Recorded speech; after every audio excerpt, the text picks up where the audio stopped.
Welcome everyone to the story of how a little mouse, seen as a racist stereotype by some, and a heroic caricature by others, represents the melding of two cultures.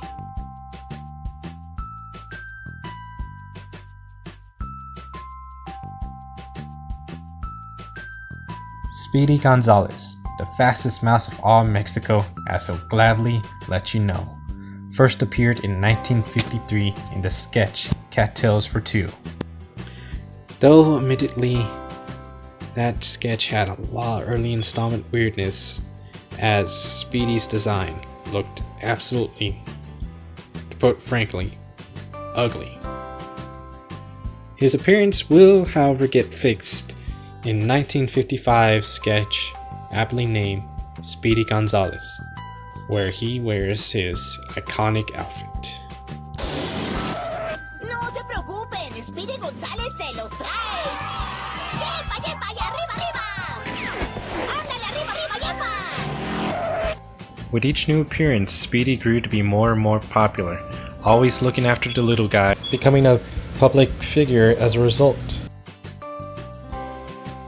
Yet while Speedy grew more and more popular, America has grown more and more PC, as shown by the way another character was treated known as Frito Bandito. For my first treat, everybody give the Frito Bandito the Fritos corn chips. Gracias, gracias. Now, watch close how the hand is quicker than the eyes. Olé! How about that? The Frito Bandito make the magic. I turn your Fritos corn chips into my Fritos corn chips. There may be a Frito Bandito in your house, so buy two and hide one bag for you. First appearing in 1967, this mascot for the Fritos chips proved to be a magnet of controversy.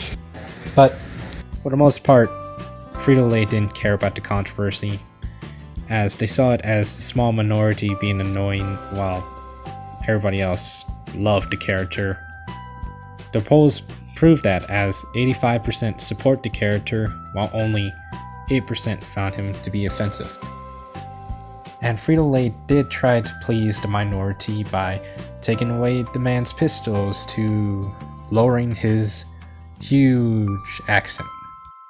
But none of it pleased the protesters, and it eventually got to the point where they tried to sue the company for $610 million. Which finally worked and forced the company to get rid of him. Speedy, on the other hand, proved to be far more popular to the Mexican people than the Frito Bandito could ever dream of. It got to the point where when Cartoon Network decided to stop showing Speedy reruns on their channel, the very groups that would have done anything in their power to stop showing the Frito Bandito did everything in their power to try to get Speedy back on air. This confused the network because they thought that this racial stereotype from the 1950s insulted the very people that loves him the most. And the people that loves him the most love him because, well, he always wins, he always stands up for the little guy. It got to the point where he might actually be far more famous in Mexico than he is in America, where he was created and first aired, becoming one of the best examples of cultures trading their arts to become closer. Since Speedy's reruns are shown more in Mexico than they have ever been shown in America. He's far from being the only cultural exchange between America and Mexico, as shown from the Burger King's, McDonald's, and Domino's pizzas inside Mexico to the tequila and Mexican restaurants shown as far north as Wisconsin. In the end, there's countless examples of cultural exchange between the two people.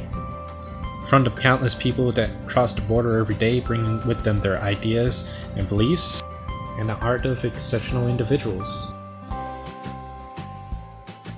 Yet few can actually represent the melding of the two cultures like Speedy can. He started out originally as a character that went across the border, stole as much as possible, then went straight back home.